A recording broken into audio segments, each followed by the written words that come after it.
Okay, people, this is Thunder the Desert Shaman. Let's talk about Shakti energy or Shakti, the Shakti principle.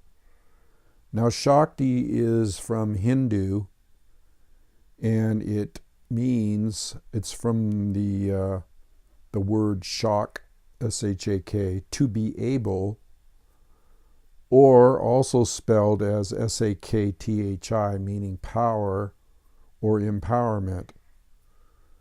And it is the primordial cosmic energy. It represents the dynamic forces that are thought to move through the entire universe. Shakti is the concept or personification of divine feminine creative power, sometimes referred to as the Great Mother. On the earthly plane, Shakti most actively manifests through feminine or female embodiment and creative fertility, though it is also present in males. And when it's present in males, it's in its unmanifest form. See, I love talking about this. I was reading a little bit there.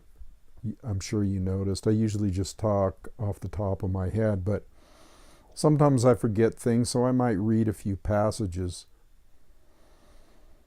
But the Shakti Shiva energy is, you can't have Shakti without Shiva, or Shiva without Shakti, because it's the feminine principle and the male principle. But within the male principle is always the feminine principle, and vice versa. So I love talking about this subject. I love talking about the Shiva Shakti aspect of the universe and the energies within ourselves. So let me read a little bit here from Shiva. Shiva, or Siva, is one of the principal deities of Hinduism. He is the supreme god within Shaivism, one of the three most influential denominations in contemporary Hinduism.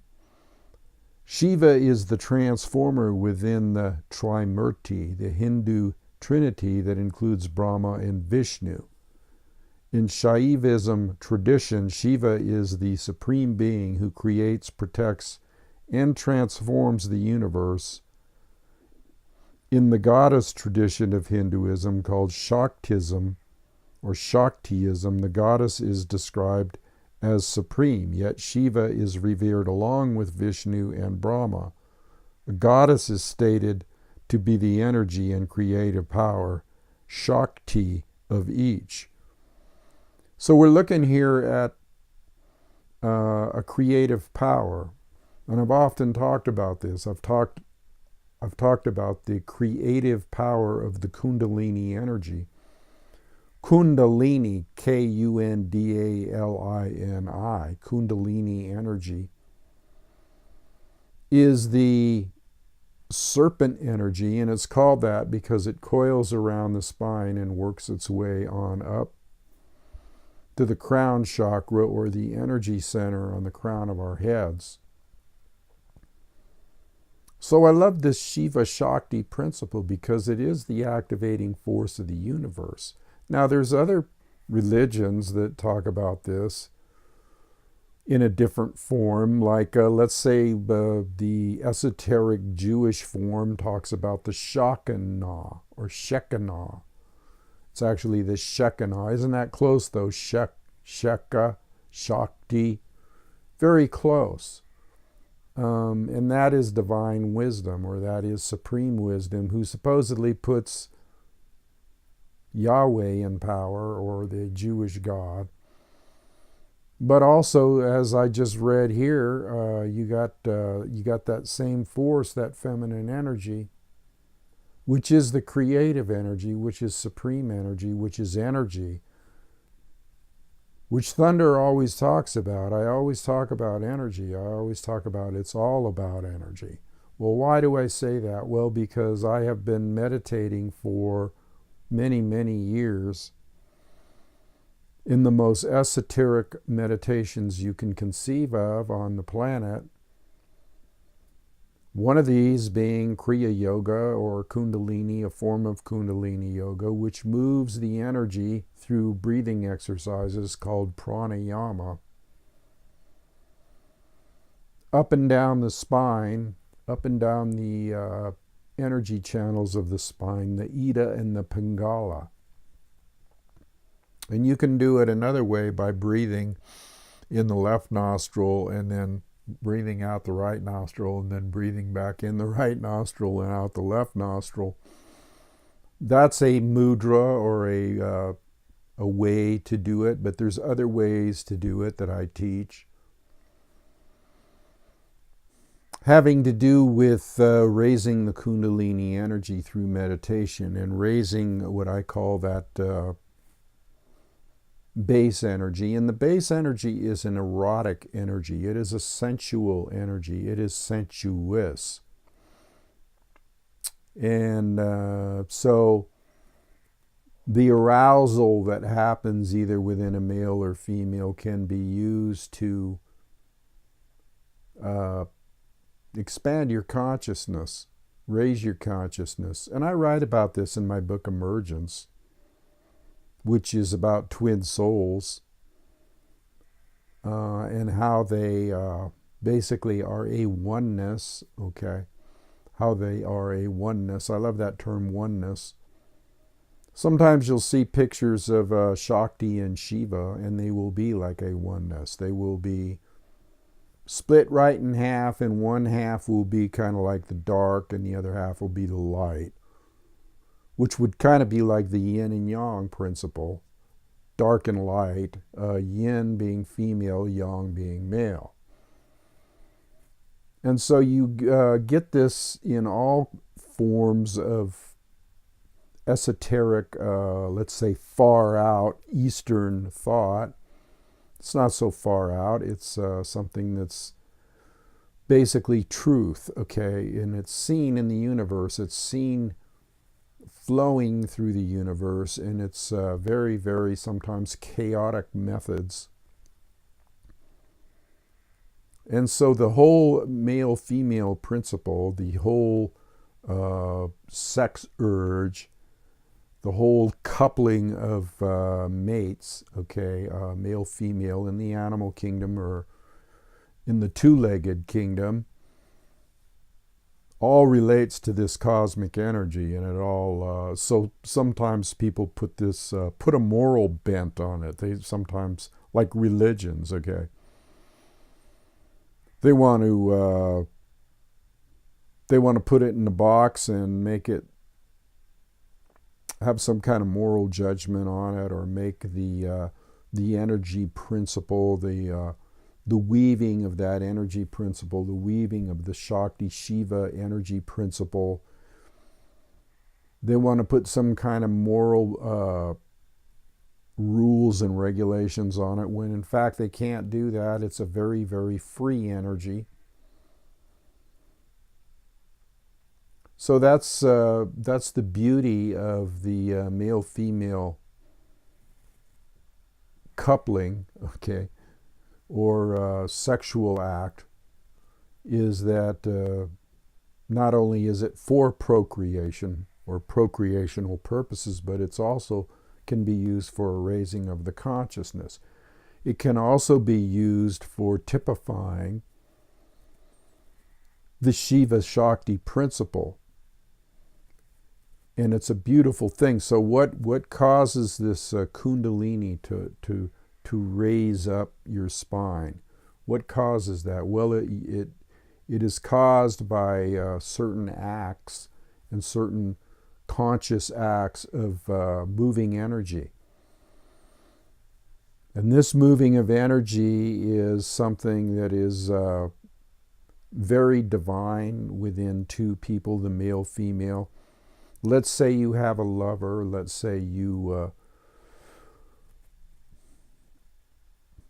you're in a relationship, but you don't have this concept or this principle. Well, then it's just going to be a pretty fucking mundane relationship. It's not really going to go anywhere. when you have this principle in mind of raising consciousness through a sexual act, which is Tantra Yoga, or Tantrika, an ancient practice of yoga from the Indus Valley. And there's a lot of yoginis, women yogis, that teach this or did teach it. If you can find one today, you're going to be, if you're a man and you find a yogini, you're going to be in for white water rafting over Niagara Falls sexually. If you find a man, a yogi, that knows this, and I do know this, and I do practice it. You can practice it not only with a partner, okay, but you can practice it with yourself. You can have the internal alchemy, because the divine feminine is within every man, the Shakti principle, and within every woman is that Shiva principle. So you have this melding of divine energies that you can use within yourself. You can awaken it, arouse it, use it in your life for all kinds of things. So I tell people, sometimes I counsel people that are in relationships, and I've done that recently. I've told them, well, until the female realizes the Shiva energy in herself, or until the male realizes the Shakti energy, the feminine energy, that creative, all-encompassing, catapulting, powerful, steamy energy, then if you don't realize that in yourselves, in other words, the male realizing the female and the female realizing the male, then your relationship is going to be mundane. It's going to be mundane. It's going to be on a mundane level. It's not going to be on a higher frequency. It's not going to be on the frequency of exchanging that energy. So the feminine principle of the universe is Shakti, okay? And even the Shakti put, the opening of the third eye, has to do with that. So this is something that people should keep in mind, and instead of having some kind of moral judgment on sex or that type of thing, or let's say desire even. One of my greatest interests being Tantra, I've read a lot of information on it, coupled with my own practice, so the information would be other people's practice and how they came about it and that type of thing. And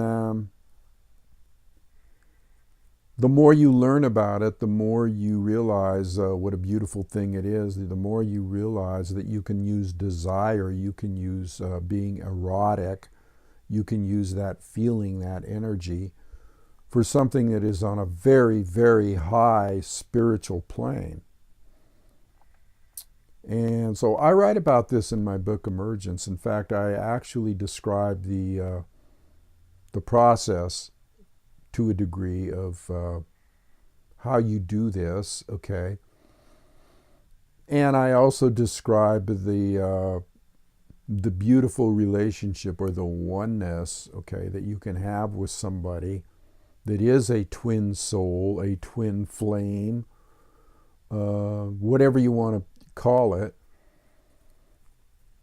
But see, this twin soul, twin flame thing, that has to be cultivated. That has to be a cultivation. That has to be two people that are on that same frequency, that realize through their Tantra, through their practice of that, and through their just practice of sharing energy, okay. See, when you get to this point where you realize how to move energy around, and when you get to this point where you realize that it's all about energy, then this whole morality bullshit thing about relationships and marriage and all that stuff kind of just falls to the wayside. Because energy trumps all that stuff. Energy overrides all that stuff. Energy, once you become involved in this practice of energy movement, then it's not about I mean, hell, I could walk into a bank and meet a woman and immediately connect with her Shakti energy. I could be standing in line in a bank. And because I am so tuned into that, I can tune right into a woman's Shakti energy and share my energy with her back and forth with no kind of moral judgment or, oh, this is right or this is wrong. It's fucking natural, people. It's a natural thing. And people are either aware of it or not aware of it. Well, they will become aware of it. The lady in the bank might all of a sudden get all kinds of good feelings and not know where the fuck they're coming from. But it's just an energy thing, and it's a natural flow of the universe, and it's a Shiva Shakti principle. And so if you don't have this in your relationship, if you're just plodding along, day to day, going through the motions of a quote-unquote relationship, it's an unconscious relationship. It's not a conscious relationship. It's not a conscious of the divine energy, the Shiva Shakti energy type relationship. It's mundane. It doesn't really mean shit in a lot of ways. Because unless you're sharing that and unless you know about that, then your oneness, okay, with that person is not activated.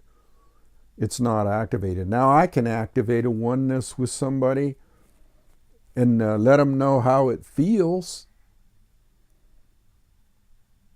I've done it before, okay? I can activate a oneness with a female and have them have an exhilarating feeling and a feeling of like, oh yeah, wow, what's this? Of course, 10 minutes later or half an hour later, they might get sucked back into the mundane again, because that's raising somebody up. It's an ascension, okay? It's ascending to this certain level. But unless you've had preparatory meditations and unless you have had a preparation or a discipline regarding that, then you're just liable to snap right back down to the mundane level. That's just the plain and simple fact of it. So yeah, you might meet somebody that is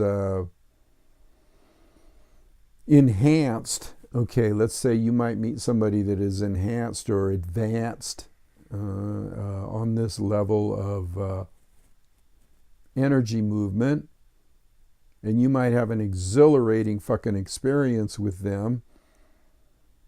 Probably one you'll never freaking forget as long as you live. But you're gonna, if you don't keep up your discipline and your practice and your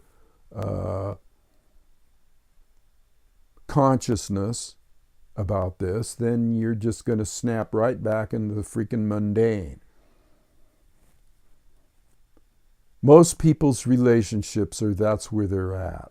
Okay, that's where they're at. They're just plodding through. A lot of relationships are basically just relationships of convenience. Oh, it's convenient for me to remain with him because I'm used to it, and well, he brings in a good paycheck, and blah, bitty, blah, blah, blah.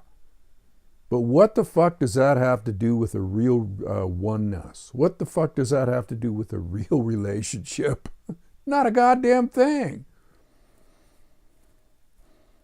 So anyway, yeah, and then so sometimes, I will, like on the Campfire Council, which is a group I put together a long time ago, where there's a bunch of kindred people on there. Sometimes I will post erotic pictures. Sometimes I will, not porn or anything like that, but just, let's say, a feminine figure, a nude or whatever.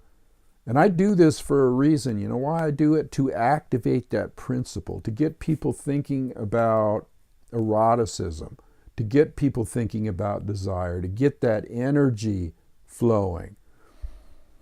Now, what do you do with that energy once you get it flowing? What's the point? What do you do with it? Once that energy is flowing, that sensual, erotic energy is flowing, and it might be, for the women, it might be a picture of a warrior or a brave, muscular, well-built, whatever.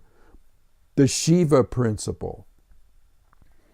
So once once your eyes bask in the glory of, let's say, the feminine or the feminine nude or whatever, and it activates feeling, it activates arousal, what do you do with that? Do you just think about, oh, I'd like to be with another man or woman?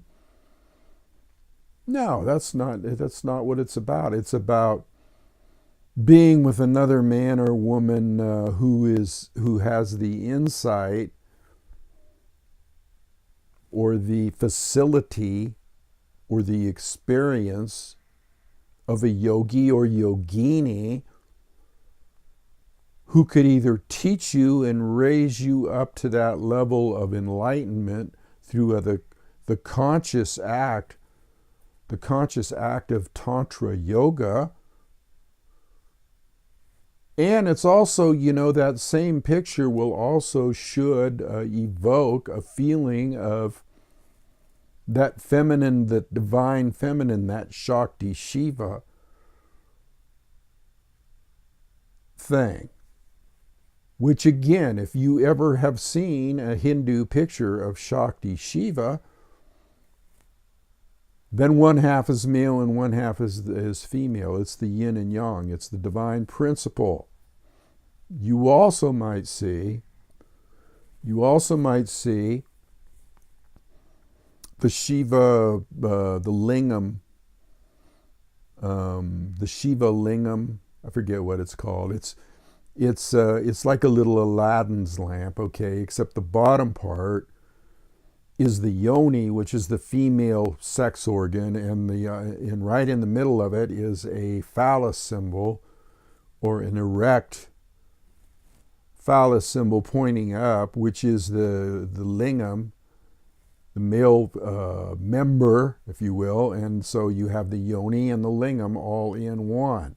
It's all in one. It's like a little lampstand. Sometimes it'll have serpents curling around it, which will be the Kundalini energy or the Kundalini principle or the principle of the snake, okay, that activates when you have a sexual experience.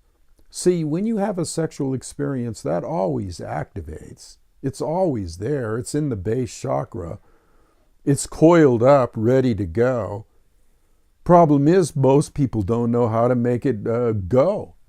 Okay? They don't know how to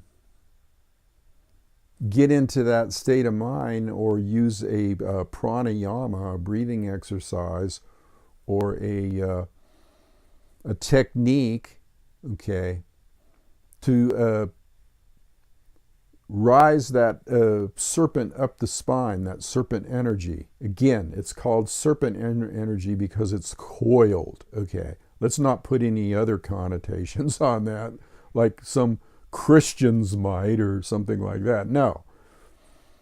It's a beautiful thing.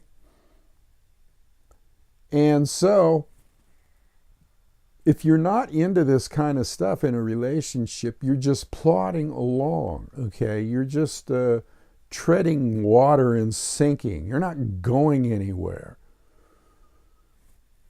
Not compared to what you would have if you were with somebody that had a concept of this, okay, and a desire to do it, and a desire to be a oneness with you. That's why sometimes, I'll meet a woman, let's say I'll meet a woman at a coffee shop or somewhere and strike up a conversation. Little do they know who the fuck they're talking to. Little do they know I've already coupled with their energy on a higher level. Or let's say I'm at least knocking at the door.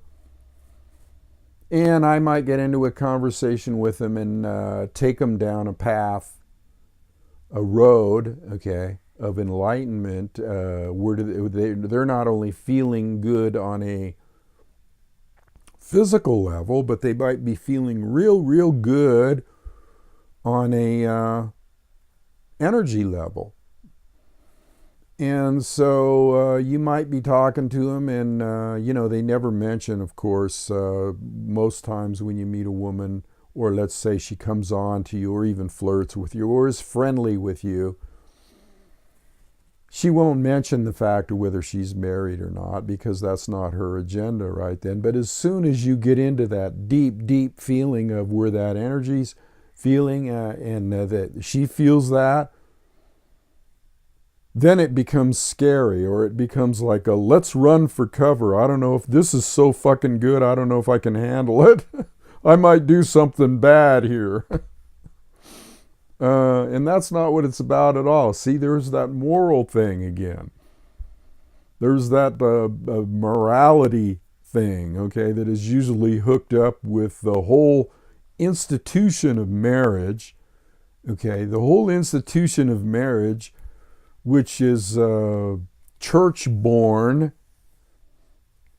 really ingrained in people as being a certain thing that you must do in this society, with all kinds of rules and regulations surrounding it, and with all kinds of dogma, rules and regulations and do's and don'ts surrounding the sex act too.